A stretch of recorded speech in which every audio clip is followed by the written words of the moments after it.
شاعر کہتے ہیں کہ حضرت علی اکبر نے جیسے ہی میان سے تلوار نکالی، اس تلوار نے میدان کارزار میں اپنے جوہر دکھائے، اور بجلی کی سی تڑپ کے ساتھ، بجلی کی سی تاب رکھنے والی تلوار اسی رفتار سے دشمنوں کے صفوں میں آخر تک پہنچ گئی اور دشمنوں کو کاٹنے لگی، انہیں بے حساب جانی نقصان پہنچایا۔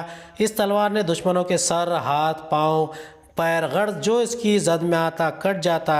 ان کے جسموں کے ٹکڑے ایک ٹھکانے پر نہیں تھے، سر کہیں پڑتا تھا تو ہاتھ اور پاؤں کہیں پڑتے تھے۔ ایک جا پہ وہ تلوار نہ دیتی تھی دکھائی، جو مرگ مفاجات ادھر آئی ادھر آئی۔ ہونے لگی جو لشکر اعداء کی صفائی، ہر طائرے جا کرنے لگا تن سے جدائی۔ تھا شور کے اس تیغ سے عبرت کا محل ہے، تلوار نہیں یہ پر شہباز اجل ہے۔ مرگ مفاجات یعنی اتفاقی موت، شہباز اجل یعنی موت کا پرندہ یعنی فرشتہ۔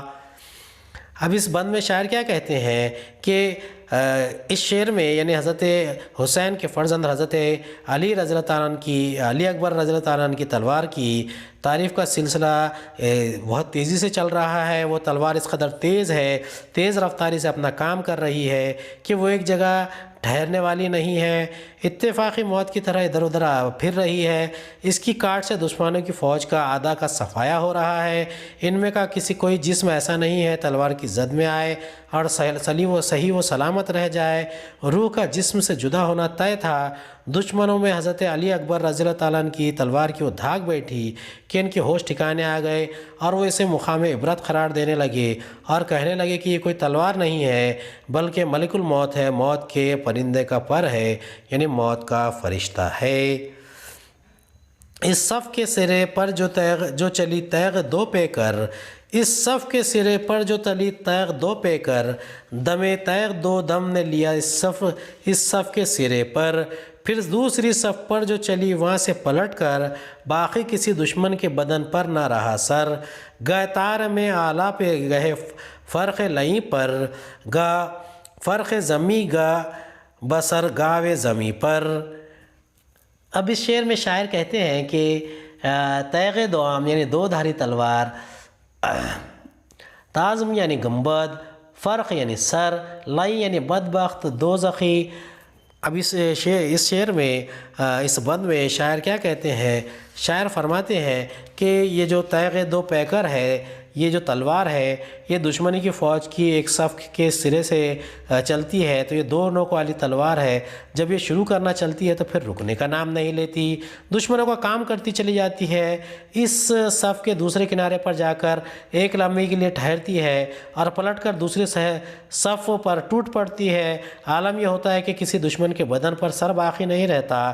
بہرحال وہ اپنی تلوار اپنی مثال بیاب ہے اور کبھی فضاؤں میں لہراتی ہے، آسمان سے باتیں کرتی ہے، کبھی لعینوں کے سر پر حملہ آور ہوتی ہے، کبھی زمین کی سطح پر ہوتی ہے تو کبھی دشمنوں کے سر کے ساتھ زمین میں دھس جاتی ہے، گاوے زمین میں دھس جاتی ہے۔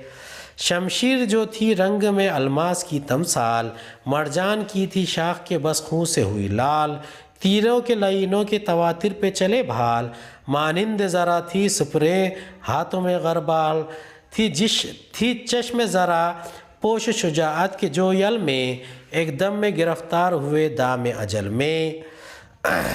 لئیں بدبخت دوزخی، غربال یعنی چھلنی، تمثال پیکر صورت، یل یعنی پہلوان، مرجان مونگا کو کہتے ہیں، چشم ذرہ پوش شجاعت کے جو یل میں، ایک دم میں گرفتار ہوئے دام اجل میں۔ دام اجل کسے کہتے ہیں؟ دام اجل یعنی کہ موت کے منہ میں چلا جانا۔ شمشیر جو تھی رنگ میں الماس کی تمثال، شاعر کہتے ہیں کہ حضرت علی اکبر رضی اللہ تعالیٰ عنہ کی تلوار کو الماس یعنی ہیرے کی طرح ہے، اور ہیرا چمکدار بھی ہوتا ہے اور شیشے کی طرح صاف و شفاف ہوتا ہے، لیکن شیشے کو کاٹنے کے لیے ہیرے کا کام، ہیرے وغیرہ کو کاٹنے کے لیے استعمال ہوتا ہے۔ اس تابدار تلوار سے اتنے دشمن مارے گئے کہ ان کے خون سے وہ مرجان کی شاخ کی مانند سرخ ہو گئی ہے۔ دشمنوں کے تیروں کے تسلسل کو بھال و تیر کی نوک سے روکا جا رہا تھا، اور اس وقت حضرت علی اکبر رضی اللہ تعالیٰ عنہ کے پاس دشمنوں کے حملوں کو روکنے کے لیے بہت سے اقسام کے ہتھیار نہیں تھے، ذرہ بختر وغیرہ تو بالکل ہی نہیں تھے، ڈھالیں یعنی سپرے ذرہ کی مانند تھی، یعنی وہ ذرہ کا کام کر رہی تھی، جبکہ تلوار کے چلانے کے زور سے ہاتھ زخمی ہو کر چھلنی یعنی غروال ہو گئے تھے۔ بہرحال اسی حالت میں وہ ہتھیاروں سے لیس دشمنوں کو سامنا کر رہے تھے۔ صورتحال یہ تھی کہ دشمن فوج کے وہ پہلوان جو اپنی بہادری کے لیے مشہور تھے، وہ اپنے جسم کو یہاں تک کہ اپنے سروں اور آنکھوں کو بھی ذرہ سے محفوظ بنائے ہوئے تھے، اور یہ حضرت علی اکبر رضی اللہ تعالیٰ عنہ کی تلوار کی زد میں آتے تو ایک پل میں موت کے منہ میں چلے جاتے، موت کے دام میں پھنس جاتے۔ وہ تیغ بلندی سے جو آتی ہے سوئے پستی، وہ تیغ بلندی سے جو آتی ہے سوئے پستی میں جلا دیتی تھی وہ خرمن ہستی کی نہ باقی رہی نہ مردوں کو مستی انہیں پر خواب اجل کی ہوئی پستی۔ جس طرح سے گرتی تھی وہ انبوہ کے اوپر، بجلی بھی پڑپ کر نہ گرے کوہ کے اوپر۔ خرمن ہستی مراد زندگی، انبوہ یعنی ہجوم، دم لینا، ٹھہرنا، سانس لینا، تماشا، نظارہ۔